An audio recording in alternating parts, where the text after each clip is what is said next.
name is Morgan Williamson. I'm 35 years old, and I'm from Pontotoc, Mississippi.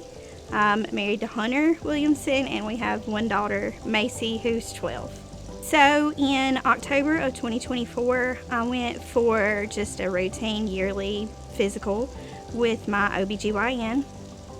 Got a clean bill of health, no issues. Fast forward to December of 2024, started having some problems.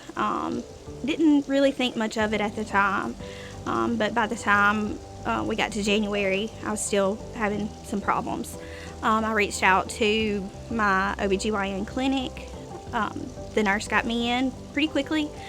Went for an ultrasound. They found some fibroids, which is a typical thing, with women's health.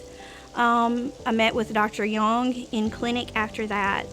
He gave me several options and discussed that with my husband, and we decided at the time that I just needed to go ahead and have a hysterectomy. That would be the only way that we could 100% know that the problem would be fixed.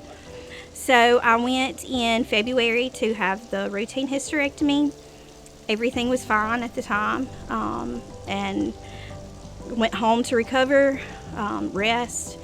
A couple of weeks later, my pathology results came back. Dr. Young called me himself. It was the Friday before spring break, and he said, "Hey, I need to talk to you." And I knew something was up then that Dr. Young would call me himself. And he said, we've got your results back, and they found cancer. And of course, my whole world just stopped spinning. He told me that it was a very rare type of cancer. The name of it is low-grade endometrial stromal sarcoma. And he said, "I'm going to be honest, it's rare, and I need for you to see an oncologist for further answers." And I was set up with a wonderful oncologist, Dr. Haller Smith. She's from UAB, but comes to the oncology clinic here. She was precious. She answered all of my questions. She never made me feel like I was crazy for asking anything at all. At the time of my appointment with her, she explained that this type of cancer is hormone sensitive, meaning that it would basically feed off of estrogen and other hormones.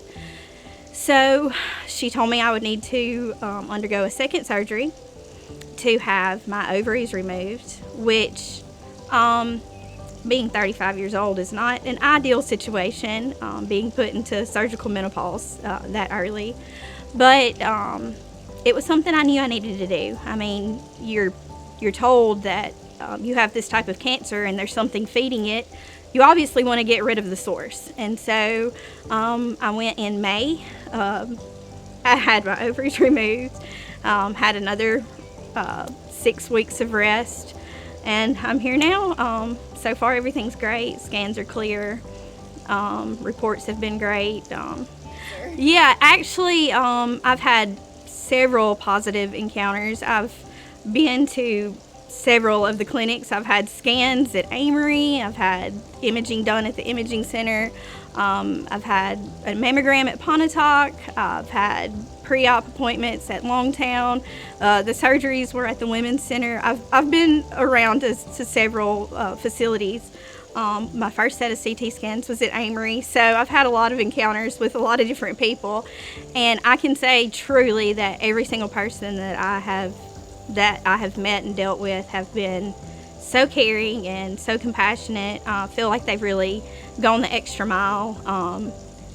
We were talking earlier, my husband actually bought me a new vehicle for Valentine's Day, and the morning of my hysterectomy, it broke down like 10 minutes from the hospital, and I thought I was going to be late for the surgery. I thought we were going to have to cancel, and I called the Women's Center and explained everything, and they said, just come when you can, just get here when you can. And they never made me feel like I had been a burden or an inconvenience, even though I had obviously messed up their schedule. So I can't say enough good things about everyone that I have met. I would say probably going into menopause at such a young age has been the most challenging thing that I have encountered. Being that it was a hormone-driven cancer, I was not a candidate for any type of hormone replacement therapy. My primary care doctor, Dr. Gladwell, at the New Albany Clinic, has been wonderful throughout this whole process. He has worked with me to get medicines changed and medicines added, medicines taken away, anything at all that I needed. He's been there to really help me. I had one specific medicine that it was for hot flashes, and it was not a hormone derived medicine. And of course, insurance denied me the first go around, and his office worked. I don't know how they got it done, but they did. They got it approved, and he's just been great through the whole process. So I was very blessed to be able to even get in with UAB as quickly as I did. I got the call on a Friday afternoon, and we actually decided to go to Birmingham for that first appointment just because they could get me in quicker there. And I was being seen on that Tuesday. So to save from having to go all the way to Birmingham, I thought it was wonderful that we would have somebody that could come here to see women for these types of issues. So I just think it's a great tool to have in our area. Some people may not be as fortunate to drive all the way to Birmingham. Obviously, just living life to the fullest.